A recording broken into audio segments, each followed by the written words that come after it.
السلام عليكم ورحمة الله وبركاته. الحمد لله رب العالمين، والصلاة والسلام على سيد المرسلين وعلى آله وأصحابه أجمعين.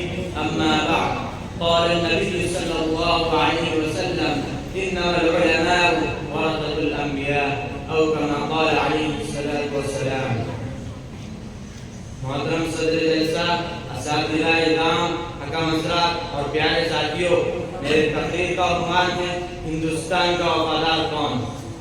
محترم سامعین، وہ سن کے آ جائے تاریخ کو پسینہ، تیرا دیا کسی نے میرے خون میں سفینہ.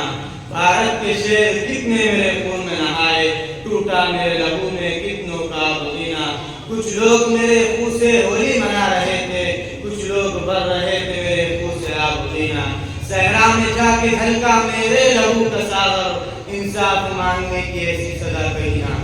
محترم سامعین، مختلف تہذیبوں کا گہوارہ ہمارا یہ ہندوستان جنت نما ہے، جس کی گود میں گنگا جمنا کی روانی، کوسی اور ستلج کی روانی ہے، لال قلعہ اور جامع مسجد کی مضبوطی اور پاکیزگی ہے، تاج محل کی خوبصورتی ہے، اونچے اونچے پہاڑ، من موہت جھیل اور آبشار ہے. مختلف مذہب و ملت، دین و دھرم کے ماننے والے ہیں. کوئی ایک خدا اور پرمیشور کی عبادت کرتا ہے تو کوئی سینکڑوں دیوی دیوتاؤں کے آگے سر جھکاتا ہے. کوئی پتھروں کو پوجتا ہے تو کوئی درختوں کے آگے اپنا سر تسلیم خم کرتا ہے. کوئی گاؤں ماتا کہہ کر اس کو بھگوان کا درجہ دیتا ہے تو کوئی فوٹو اور تصاویر کے سامنے اپنے ہردے کو شانتی پہنچاتا ہے.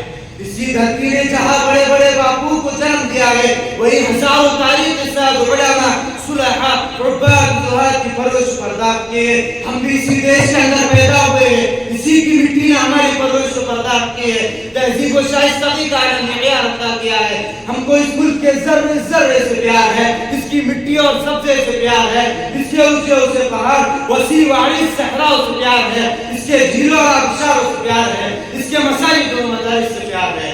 ہم اسی گلی کی ہے خاک سے، یعنی خاک اپنی ملائیں گے.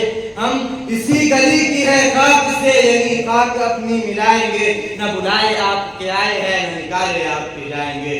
پیارے دوستو، اسی لیے ہندوستان کی حفاظت کو ہم اپنی ذمہ داری سمجھتے ہیں، اس کی گود کی رکشا کو ہم اپنا دھرم تصور کرتے ہیں، اس کے ذرے ذرے کی سیاست کو ہم اپنا ایمان گردانتے ہیں. کیونکہ جس مذہب کے ہم ماننے والے ہیں، جن قوانین کے ہم پیرو ہیں، اس نے ہمیں بے وفائی نہیں بلکہ وفاداری کا سبق دیا ہے. احسان فراموشی نہیں بلکہ احسان شناسی کا سبق دیا ہے. اس نے ہمیں بزدلی نہیں بلکہ حوصلہ دیا ہے. اس نے ہمیں تلواروں کے سائے میں توپوں اور ٹینکوں سے ٹکرانے کا حوصلہ دیا ہے.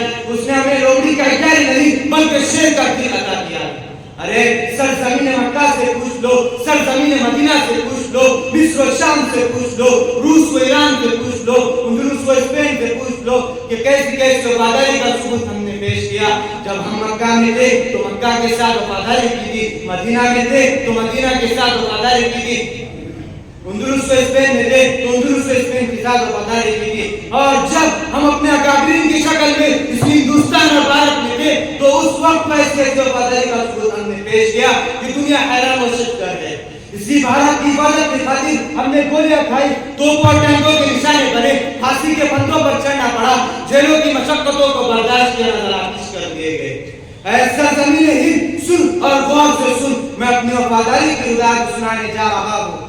آج کی بدحال جب ہندوستان کی سرزمین میں انگریزوں کا ناپاک سایہ پڑا، وہ اپنی شاکرانہ و عیارانہ چالوں سے یہاں کے مالک بن بیٹھے. جب باشندگان ہند پر طرح طرح کے ظلم کے پہاڑ توڑے جانے لگے، جب ہندوستان کو غلام بنایا جانے لگا، جب ہندوستانیوں کا خون ان کے پسینوں سے پیدا ہونے لگا، تو ایسے نازک دور میں سب سے پہلے علم بغاوت بلند کیا وہ محدث کبیر نازش وطن شاہ عبدالعزیز محدث دہلوی ہے.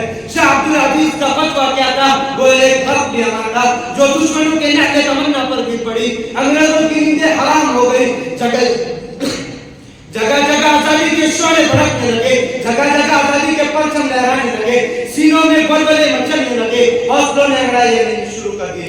یہ ایک حقیقت ہے کہ اگر ہندوستان کی جنگ آزادی میں علماء اکرام شریک نہیں ہوتے تو یہ ہندوستان کبھی آزاد نہیں ہوتا. اگر یہ سرخیل آزادی نہ ہوتے تو تحریک آزادی نہ چلتی، تحریک بالا کوٹ نہ چلتی، تحریک ریشمی رومال نہ چلتی، چلتی، تحریک خلافت میں چلتی، ہندوستان چھوڑو تحریک میں چلتی، مقدمہ وہاں بیان میں چلتا، انبارہ سازش کیس میں بنتا، الغرض علماء کرام بھی نے اپنے خون و جگر سے عروج سے آزادی کی بنا بندی کی ہے اور اپنے مقدس لہو سے شجر آزادی کو سینچا اور پروان چڑھایا ہے۔ نہ سمجھو گے تو مٹ جاؤ گے ہندوستان والو، نہ سمجھو گے تو مٹ جاؤ گے ہندوستان والو، تمہاری داستان تک